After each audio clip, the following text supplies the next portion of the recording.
están, señores televidentes? Estamos aquí ingresando nuevamente a sus hogares en este su programa ProMedic, cuidando su salud. Y ya estamos recibiendo muchas comunicaciones telefónicas y por mail donde nos solicitan algunos temas, y esto nos llena de alegría y también nos da un empuje más para seguir adelante con este programa preventivo promocional. Esta vez nos han enviado varios mails y algunas llamadas telefónicas pidiéndonos que tratemos el tema de alteraciones del lenguaje, sobre todo la tartamudez. Muchas veces esto no es identificado por los padres, que son los primeros que tendrían que identificar este problema en sus hijos, ¿no? Porque comienzan los niñitos a crecer y a veces se toma a juego el hecho de que manifiesten algunas palabras y realmente no vemos el problema de fondo. Y muchas veces los padres, por el cariño que tenemos, no nos damos cuenta de lo que tenemos frente a nosotros. Es por ello que hemos invitado a una especialista en el tema, hemos invitado a una psicóloga, a la licenciada Blanca Candela Nájar, que le doy la bienvenida al programa, para que pueda conversar con nosotros y explicarnos qué es la tartamudez, cómo se presenta, qué problema existe y por qué estas alteraciones del lenguaje llevan pues a estas dificultades. Blanca, bienvenida al programa. Buenas noches, doctor. Buenas noches a todos los televidentes, ¿no? Y contenta de estar nuevamente en el programa y poder orientar, informar a la comunidad sobre sus inquietudes, sobre todo, ¿no? Mira, Blanquita, tendríamos que comenzar por definir esta alteración frecuente del lenguaje, que tú misma me mencionabas, genera dificultades, la tartamudez. ¿Qué es la tartamudez realmente? Yo quisiera explicarlo de manera muy tal vez un poquito didáctico, ¿no? En el sentido de que la mayoría de los seres humanos tenemos la habilidad de producir pensamientos que van a ser transmitidos a través del habla, ¿no? Este habla o estos pensamientos se van a formar en el cerebro, y el cerebro va a poder emitirlos a través del código que ya conocemos, que es el lenguaje, ¿no? Los pensamientos transformados en el lenguaje van a hacer que el cerebro dé la información necesaria para que los músculos, ¿no?, encargados de la emisión del lenguaje comiencen a funcionar. Y es así como que tenemos pues la boca, la garganta, la cara, ¿no?, los músculos que de una u otra manera van a permitir que nosotros escuchemos el sonido. Entonces, una alteración en este proceso, en esta función, es lo que puede provocarnos una tartamudez, ¿no?, o un problema del habla, ¿no? Es casi común que en la mayoría de las personas nos trabemos un poquito al hablar, lo hemos escuchado, claro. La mayoría, o sea, ninguna persona puede decir, no, yo no sabía, me ha pasado en algún momento cuando hablo, pues me quedo un poco como que, ¿no? Un poco que las personas asumimos las muletillas que a veces tenemos nosotros en algún momento dado, ¿no? Entonces, eso es lo que ocurre, y es normal. Lo que ya comienza a ser un poco incómodo o fastidioso es cuando se comienza a convivir a diario con este problema, y obviamente es aquí cuando ya pues se genera las famosas disfemias, como les decimos, porque ya es el problema es la alteración, ¿no? O sea, en la función, en la información que lleva, digamos, que se da entre la elaboración del pensamiento y la forma como llega al cerebro y cómo se emite, ¿no?, a través del lenguaje en sí. En alguna parte de este recorrido es donde ocurre este problema, ¿no?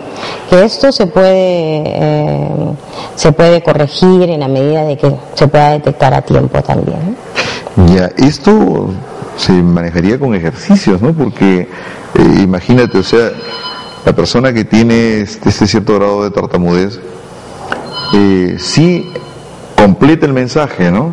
Claro. Lo elabora. Así es. Pero el trastorno de conducción, para que sea, el aparato fonético pueda emitir adecuadamente, esa lectura está mal transmitida, mal leída, o tiene alguna alteración en esa orden que se da, ¿no? Por ahí algunos investigadores, tanto médicos, fonólogos, comentan un poco que no se sabe no se sabe qué es en sí lo que hace que los niños comiencen a tener este problema, ¿no? Se presume que es casualmente una situación en este proceso, se entiende que es una situación en este proceso. ¿Por qué? Porque muchas veces se ha escuchado a los, lo que solemos decir tartamudos, ¿no? Si usted los escucha hablar solitos o los escucha cantar, no tiene ningún problema, no hay ningún espasmo, ¿no? Entonces, pero cuando están solos o cuando están frente al público les puede generar esta situación. Y ya podríamos hablar un poquito aquí de ciertas dificultades o problemas en cuanto al mal manejo o algunas otras influencias del exterior, ¿no? Mal manejo o mala emisión de su voz, alguna mala formación de los músculos o del aparato bucal, ¿no? Entonces, que eso podría estar generando este tipo de dificultades. Ya, pero dime una cosita, ¿esto tiene compromiso? ¿Hay daño cerebral? ¿Hay alguna alteración orgánica que pueda generar esta alteración del lenguaje? Algunos nos comentan de que puede ser genético.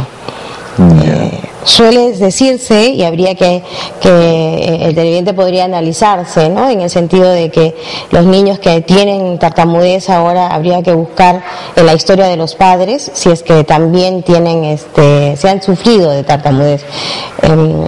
Algunos investigadores dicen que sí, que tiene este origen, pero hay otros que dicen que no. O sea, encontramos a familias que no han tenido este problema, sin embargo, hay niños que manifiestan esta dificultad, ¿no? Y hablaríamos de otras causas, ¿no? A lo mejor ansiedad, hablaríamos a lo mejor la tensión o la presión, o en un momento dado que se trabaron en este normal desenvolvimiento de la evocación del lenguaje, se trabaron y lo asociaron a una frustración del momento, ¿no? Que podríamos ya hablar de las consecuencias o de las causas psicológicas, entre comillas, ¿no? Bueno, hay personas, cuando conversamos los adultos, cuando vamos al colegio, ¿no? Muchos nos reunimos y conversamos, y muchos recuerdan de que en algún momento dado un susto que tuvieron, ¿no? O digamos, algo súbito o algo que impactó en la persona desde niñito, dice, desde ese momento él comenzó a tartamudear, ¿no? Entonces, ¿cómo llegaríamos nosotros a hacer un diagnóstico de tartamudez? Lo primero que nosotros tenemos que hacer es, en casa, los padres tienen que aprender a observar. En el colegio, durante los primeros años, se va a detectar esto, pero suele confundirse con algo muy simple, con un atraso posiblemente o un retraso simple del habla durante los 3 primeros años, ¿no? En esta formación, muchas veces el niño se demora al hablar también un poco, a lo mejor por genética, el padre se demoró, pero resulta que pasan los 3 años y el niño comienza a hablar tranquilamente y no hay ningún problema. O sea, niños que hasta los 3 años todavía no pueden hablar o comienzan un poquito a tartamudear, si se quiere decir así, yo diría, no hay que desesperarse, hay que esperar que pase un poquito, que pase los 3 años, y a partir de los 5 a 6 años entonces podríamos hablar ya de algún problema del habla, ¿no? Una vez que nosotros estamos ya a esa edad, hemos podido detectar que lo puede hacer, lo detecta a veces el profesor o lo detecta el padre, porque ya llama la atención su comportamiento o su actitud, es necesario llevarlo a una evaluación, ¿no? La evaluación va a consistir obviamente en una serie de pruebas. El especialista lo va a hacer hablar, lo va a hacer cantar, lo va a hacer leer un rato, va a tratar de ubicar cuál es la dificultad, en qué momento se da la dificultad, y obviamente va a proponer un programa de recuperación, ¿no? Un programa que debe ser seguido obviamente rigurosamente, ¿no? Porque hay las experiencias, los resultados de los tratamientos son en muchos de los casos positivos, ¿no? Claro. Ahora, dime una cosita, ya nosotros hacemos el diagnóstico buscando la etiología, ¿no? Del por qué sucedió esto. Uh-huh. Porque ocurre también de que hay personas que tienen problemas de tartamudez, pero cantan muy bien. Así es. Hay personas que son excelentes, comentan cuando están entre un grupo de 2 o 3, pero si tú lo sacas a hablar en público, también tiene alteración de lenguaje. Y con respecto a los niños, mucho se ve que le enseñan al niñito pues a decir medias palabras, ¿no? El tata, que dicen al abuelo, o alguna otra muletilla. Entonces, es como una broma, ¿no? Y el niñito aprende ese mensaje, ¿no? Y repite las cosas. ¿Eso puede condicionar alguna alteración del lenguaje? Podría. Como usted me decía hace un momento, lo que tenemos que descartar primero es si hay algún problema en el funcionamiento de los órganos. Orgánico. Hay que descartarlo. Y eso hay que recurrir siempre al especialista indicado, ¿no? Entonces, una vez que se ha descartado todo eso, habría que ver en qué momento, ¿no?, ocurrió esta presión o esta tensión que generó un poco la alteración en sí. Entonces, y se comienza a trabajar a partir de ahí, ¿no? Se diagnostica o se comienza a establecer el plan de intervención a partir de ese momento, descartando obviamente la parte orgánica en sí, ¿no? Y a comenzar a trabajar un poco lo emocional o la tensión, porque a veces es como usted dice, esa presión, puede ocurrir esa presión le llamaron la atención en un momento en el que estaba a lo mejor queriendo recitar o decir algo, le generó una frustración y generó a la vez esa alteración en el funcionamiento, ¿no?, en la transmisión de la información, de la evocación de la información a través del lenguaje, ¿no? Claro, así es. Esto es algo muy interesante, Blanquita.